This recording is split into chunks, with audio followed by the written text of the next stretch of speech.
E se eu te dissesse que o maior perigo para a sua liberdade não vem de criminosos comuns, mas de leis aprovadas em nome do bem? E se aquilo que você chama de justiça social fosse, na prática, uma forma legalizada de roubo? Neste vídeo, você vai descobrir por que Frédéric Bastiat, um economista francês do século XIX, escreveu um dos manifestos mais diretos e poderosos sobre liberdade individual, propriedade e o verdadeiro papel do Estado. A lei não é um livro apenas sobre política, é um alerta. Um alerta sobre como o poder pode ser usado para saquear, dividir e dominar, com a sua permissão. Seja bem-vindo ao canal Economista Sagaz. Quem fala com você é o Sagaz. Neste canal você encontra resumos de livros com temas econômicos. Se você gosta de livros com esse tema, fique à vontade para se inscrever no canal. Lembrando que este canal não é de opinião. Minhas opiniões ficam no canal Criador Sagaz.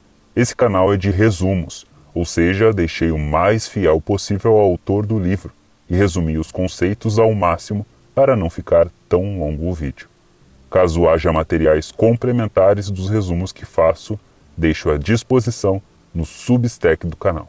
E os links, tanto dos materiais quanto dos canais da Hub Sagaz, estão na central de mídias na descrição do vídeo. Voltando para o resumo, capítulo 1. A Lei Perversa.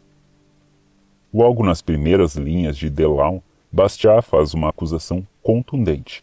A lei tem sido pervertida. Aquilo que deveria proteger os direitos se tornou o meio mais eficaz de violá-los. Para ele, a lei é verdadeira e simples. É a organização coletiva do direito individual à legítima defesa. Ou seja, cada pessoa tem o direito natural, dado por Deus ou pela própria natureza, de proteger sua vida, sua liberdade e sua propriedade. A lei, portanto, só existe para preservar esses direitos que já existem antes de qualquer governo. Mas Bastiat denuncia um desvio histórico, quando os que fazem as leis passam a usá-las não para proteger, mas para tomar dos outros, seja com boas intenções ou por pura ganância. Isso se chama de expoliação legal. Esse é o cerne do seu alerta. A lei foi feita para combater a ganância, mas virou um instrumento da ganância. Ele não se refere a roubos comuns, mas ao roubo legitimado pela própria legislação, quando governos, com o pretexto de ajudar alguns, retiram a propriedade de outros, mesmo que por meio de impostos, tarifas ou subsídios, estão, segundo Bastiat, legalizando a expoliação. O mais alarmante é que quanto mais a lei se afasta de seu propósito original, mais as pessoas se revoltam, não contra os criminosos, mas contra o próprio sistema. E então surgem duas reações possíveis.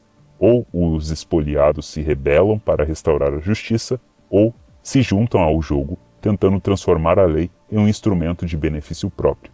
Bastiat antecipa o que chamamos de lobby, corporativismo e populismo.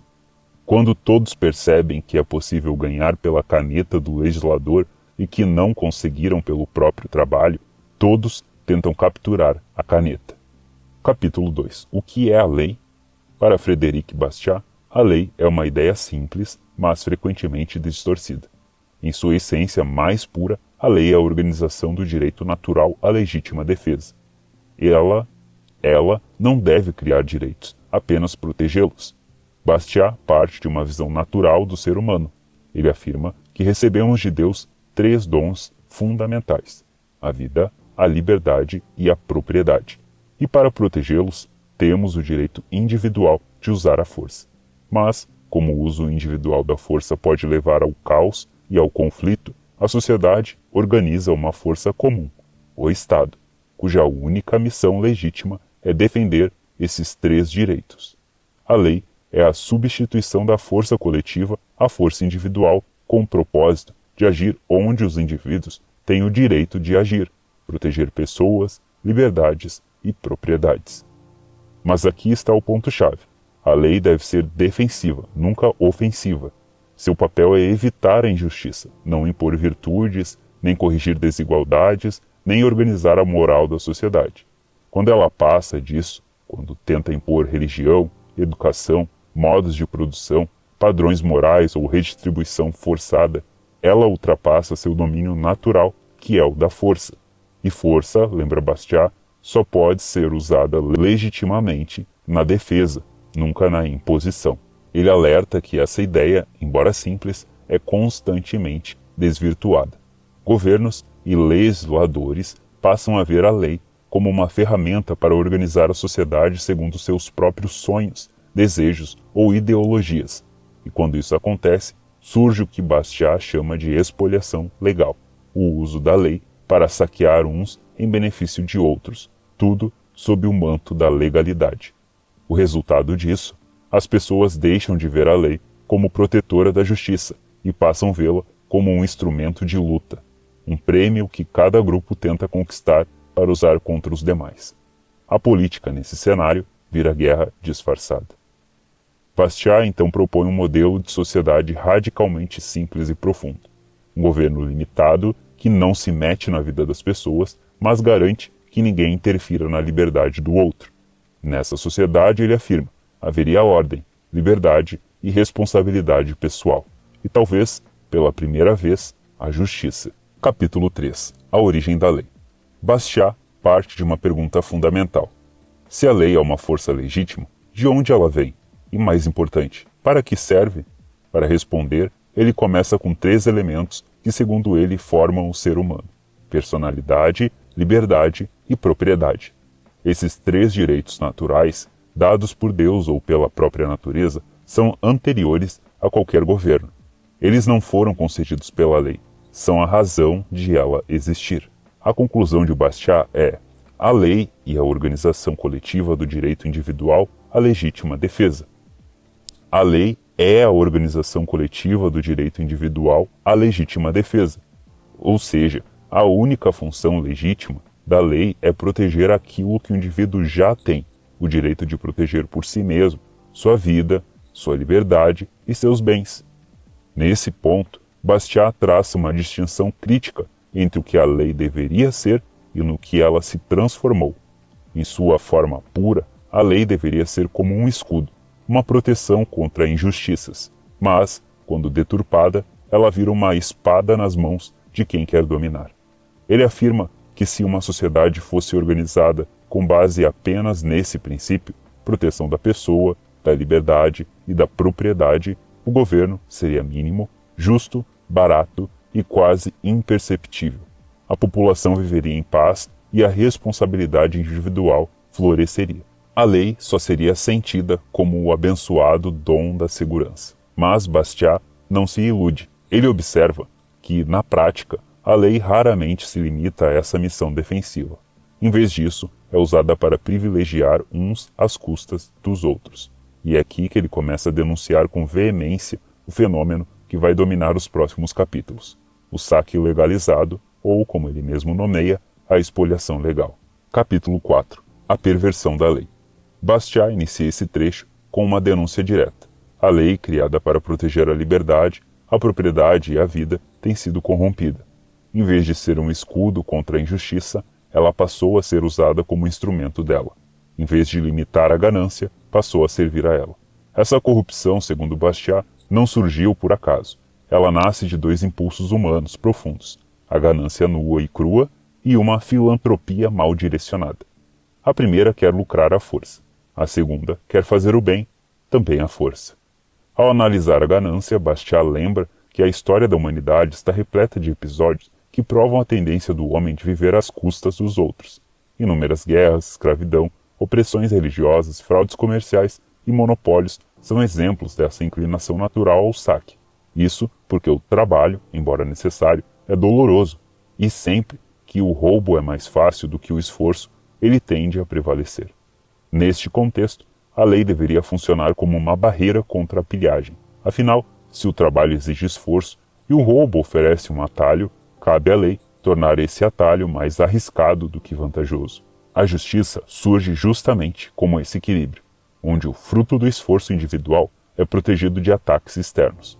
Porém, como a lei é feita por homens, e muitas vezes por aqueles com mais poder, o que acontece quando esses mesmos homens decidem moldar a lei para servir aos próprios interesses? A resposta de Bastiat é: quando isso ocorre, a lei se transforma na ferramenta mais poderosa da injustiça, que antes era considerado crime, roubo, opressão, escravidão, passa a ser legal, desde que seja feito sob o selo da lei. O resultado dessa perversão é um ciclo perigoso. As classes que são vítimas do saque legalizado reagem. Algumas, mais conscientes, lutam para abolir o sistema. Outras, porém, caem na tentação de participar dele. Se a lei pode ser manipulada para saquear os outros, por que não tentar fazer parte do jogo? E assim, o saque se generaliza, e a sociedade se afunda numa guerra de todos contra todos dentro da arena legislativa. Bastiat antecipa, com assustadora precisão, o que hoje conhecemos como lobby político, guerra de classes, subsídios seletivos e leis que beneficiam grupos específicos em detrimento do todo. O sistema vira um balcão de trocas onde leis são moedas de poder e justiça se torna apenas uma palavra esvaziada. A verdadeira tragédia para Bastiat é moral. Quando a lei legitima a injustiça, o povo perde a capacidade de distinguir entre certo e errado. O cidadão se vê diante de um dilema impossível: ou perde o respeito pela lei, ou abandona seu senso de justiça. Ambos os caminhos levam à degradação da sociedade. A conclusão de Bastiat é simples, mas radical. A lei deve impedir a injustiça, nunca promovê-la. Sempre que ela ultrapasse esse limite, por mais boas que sejam as intenções, ela deixa de ser justiça e passa a ser a tirania disfarçada. Capítulo 8. Expoliação legal, quando a própria lei se torna criminosa. Imagine um cenário em que roubar é permitido, mas não qualquer roubo. Estamos falando de um tipo muito específico, aquele que é autorizado, incentivado e executado pelo próprio Estado. É isso que Frédéric Bastiat chama de expoliação legal, momento em que a lei criada para proteger a propriedade passa a violá-lo. Mas como isso é possível? Bastiat explica que existem dois tipos de expoliação: expoliação extralegal, como o roubo, o golpe, o furto, o estelionato. Esses atos são reconhecidamente crimes e punidos pela justiça comum. Expoliação legal, quando o mesmo ato de tomar de uns para dar aos outros é feito com o aval da lei, ou seja, é o próprio governo quem impõe, organiza e executa o roubo, de forma legalizada. E ele é direto.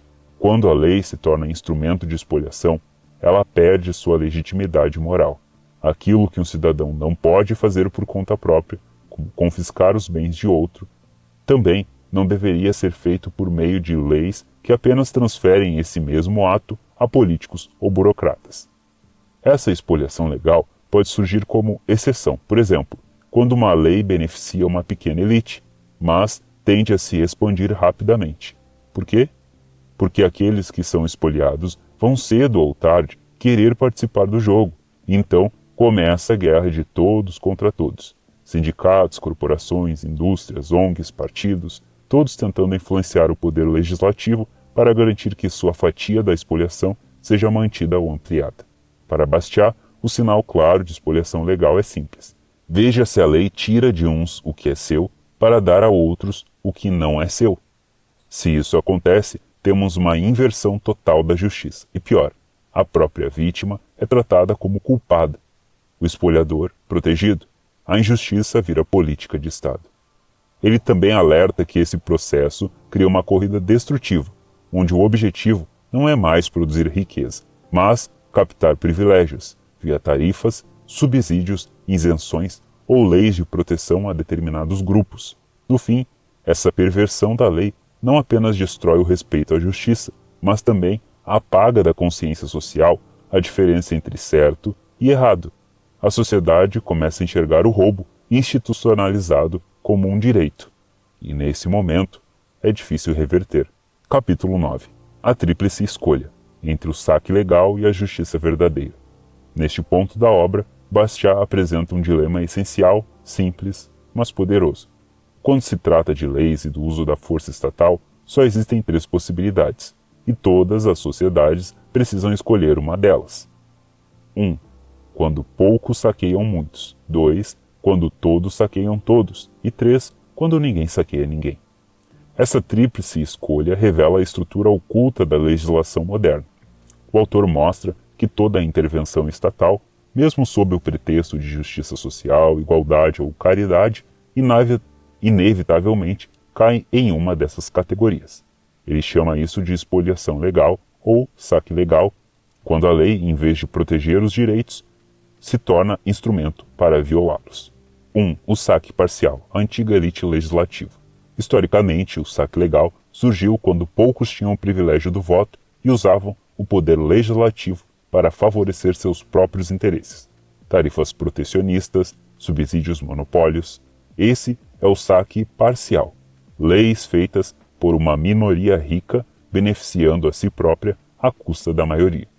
Esse sistema predominou durante séculos, e mesmo quando criticado pelos socialistas modernos, continuou disfarçado com palavras como incentivo à indústria nacional ou proteção ao trabalhador. 2. Saque universal, a ilusão democrática. Com a ampliação do sufrágio e a entrada das massas no jogo político, surge um novo risco, o saque universal. Agora todos tentam saquear todos por meio de programas estatais, regulações, cotas, incentivos, subsídios e políticas públicas que prometem resolver tudo, desde moradia até cultura, passando por emprego e previdência. A política se torna uma corrida de interesses, onde cada grupo pressiona o Estado para obter alguma vantagem. Bastiat denuncia essa prática como uma perversão da própria democracia. O voto vira uma arma para redistribuir o que não se produziu, tirando de uns para dar a outros, com a desculpa de que isso seria justiça. 3. A ausência de saque, a lei justa. Por fim, Bastiat propõe um único caminho coerente com a liberdade, a completa abolição do saque legal. A lei deve proteger a vida, a liberdade e a propriedade, e nada mais. Quando a lei ultrapassa essa função defensiva e começa a agir como ferramenta de imposição, ela deixa de ser justiça e se torna tirania. Nas palavras do autor, a verdadeira solução para o problema social está contida nessas palavras simples. A lei é justiça organizada. Bastiat reconhece que muitos defensores do saque legal agem movidos por boas intenções. Querem aliviar o sofrimento, combater a pobreza, promover o bem comum. Mas ele alerta que esse caminho leva inevitavelmente à contradição. Não se pode promover o bem pela violação dos direitos individuais. É impossível ao cidadão ser ao mesmo tempo livre e não livre.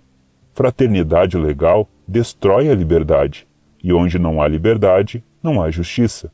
Capítulo 10. A lei como organizadora da sociedade. Frédéric Bastiat dedica esse trecho da sua obra à crítica mais contundente contra o impulso moderno de transformar a lei, originalmente um instrumento de justiça, em um motor de transformação social planejada. Aqui, Bastiat responde à pergunta que ecoava nas mentes dos socialistas e planejadores sociais de seu tempo. Se a lei pode organizar a justiça, por que ela também não pode organizar o trabalho, a educação e a religião? A resposta de Bastiat é: porque ao fazer isso, ela deixaria de proteger a justiça para começar a violá-la. A base da sua argumentação é simples. A lei é força organizada, e a força, em sua essência, só pode servir à defesa, nunca à imposição. Quando a lei se limita a impedir a injustiça, ela não interfere na vida das pessoas. Ela apenas garante que ninguém roube, agrida ou escravize o outro. Nesse contexto, ela atua de forma neutra. A missão da lei é prevenir que a injustiça reine, não causar a justiça como se esta fosse algo que o governo pudesse criar. Mas quando o Estado usa a lei para impor modelos de trabalho, sistemas educacionais obrigatórios ou crenças religiosas oficiais, ele atravessa a linha. A força deixa de proteger e começa a comandar. Nesse momento, o indivíduo perde 3 coisas fundamentais: sua personalidade, pois a lei pensa por ele; sua liberdade, pois a lei escolhe por ele; e sua propriedade, pois a lei redistribui seus bens em nome de ideais que ele não escolheu. Bastiat mostra que, ao legislador sobre tudo, o Estado transforma os cidadãos em massa inerte. O povo não mais raciocina, planeja ou assume a responsabilidade por suas escolhas.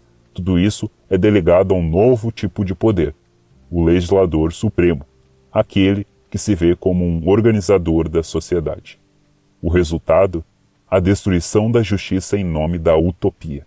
E ele alerta: tente imaginar uma forma de trabalho imposta pela força que não viole a liberdade, ou uma redistribuição de riqueza forçada que não viole a propriedade. Você não conseguirá. É nesse ponto que Bastiat faz sua crítica mais severa ao Estado paternalista. Ele não só denuncia a injustiça embutida nas boas intenções socialistas, como mostra que esses sistemas tendem a perpetuar exatamente os males que dizem combater. Em vez de promover igualdade, os sistemas de redistribuição ampliam a desigualdade, deslocam capital, desorganizam a sociedade e geram dependência. Em vez de promover liberdade, criam uma cultura de obediência e ressentimento. Em vez de promover justiça, organizam legalmente a pilhagem. E tudo isso parte de um erro de origem: confundir justiça com caridade, confundir governo com sociedade. Para Bastiat, o Estado não pode ser o criador da moral, ele deve ser o seu guardião.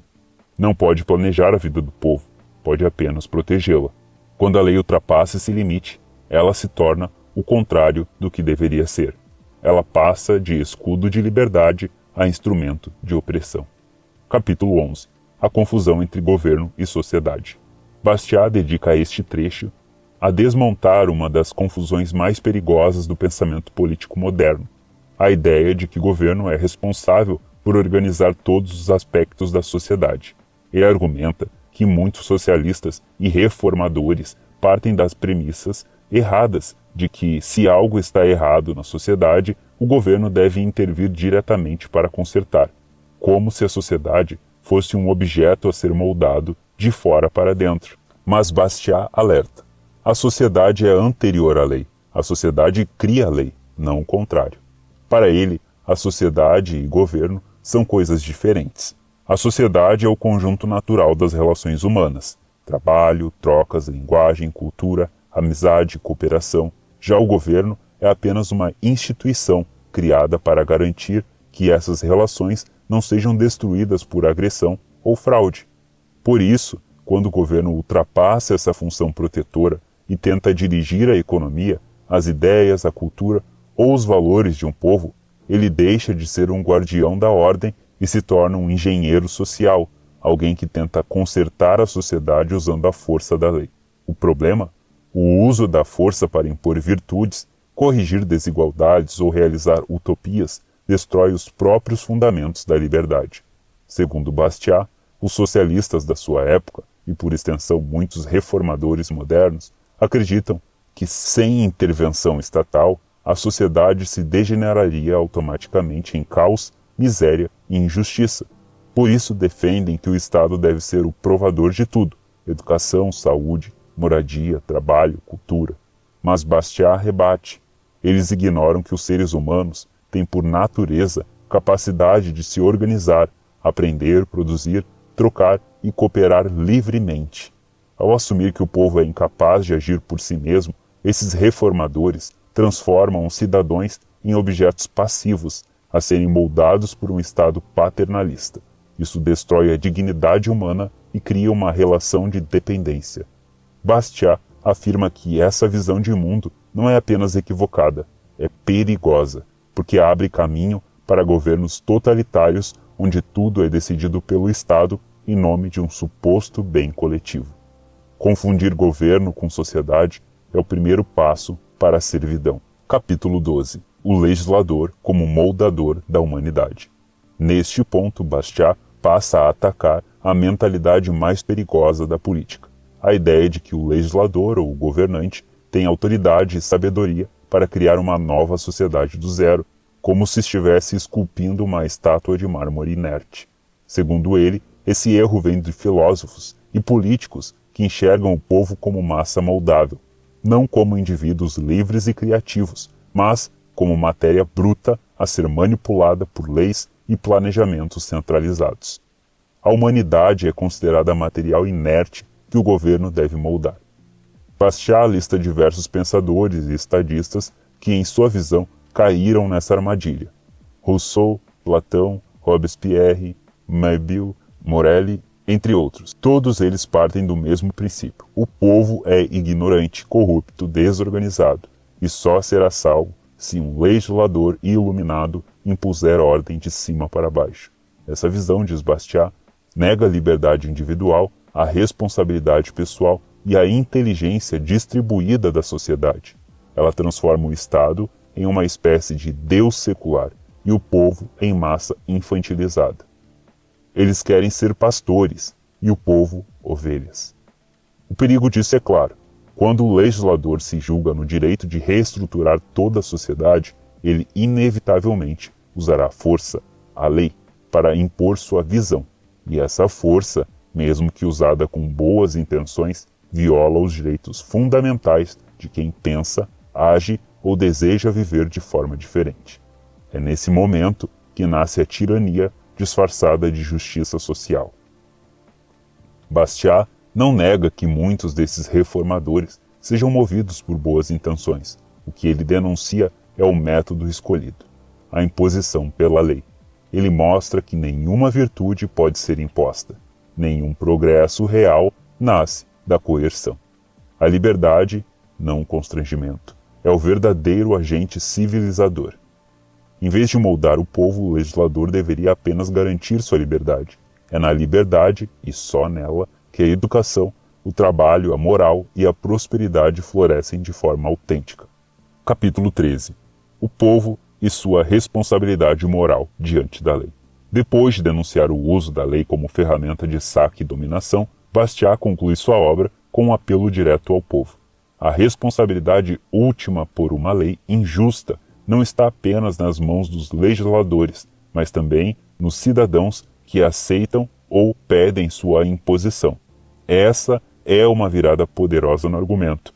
Ele não está mais falando apenas de políticos, filósofos ou tiranos. Está falando com você, leitor, e com todos os que compactuam com leis injustas, muitas vezes sem perceber. Bastiat pergunta: como podemos esperar justiça na sociedade se a própria lei legaliza a injustiça? Ele argumenta que a corrupção da lei não apenas destrói a justiça exterior, ela corrói a consciência moral do indivíduo. O cidadão que se beneficia de subsídios, privilégios ou proteções legais indevidas pode até não se considerar um ladrão, mas está envolvido em um sistema de saque legalizado, e isso tem consequências profundas. A principal delas é o colapso do senso de responsabilidade individual. As pessoas deixam de se ver como agentes morais, capazes de produzir, cooperar e decidir por si mesmas. E passam a ver o Estado como um provedor, um juiz, um salvador. O resultado, a servidão voluntária. Quando a lei torna um instrumento de pilhagem, todos querem participar da pilhagem. Mas Bastiat lembra que a liberdade não pode florescer onde há espoliação institucionalizada. A verdadeira prosperidade econômica, moral, social, nasce de uma ordem baseada em direitos naturais, onde a lei protege, mas não interfere, onde a força serve à justiça e não à imposição. Na conclusão, ele defende um princípio simples, mas transformador. A justiça deve preceder a lei, a moral deve preceder a política, e a liberdade deve preceder qualquer projeto de engenharia social. Este é o chamado final de Bastiat. Que o povo reconheça seu papel, não como massa a ser moldada, mas como guardião da liberdade. Pois, só quando a sociedade exigir que a lei seja justa, e nada mais do que justa, haverá esperança de verdadeira civilização. Então esse foi mais um resumo do canal Economista Sagaz. Lembrando que o link do livro físico ou digital estará na descrição desse vídeo. Você pode clicá-lo e comprá-lo. Materiais complementares e links dos outros canais da Hub Sagaz você encontra na central de mídias do canal. Eu te agradeço por ter me escutado até aqui e falo com você no próximo vídeo.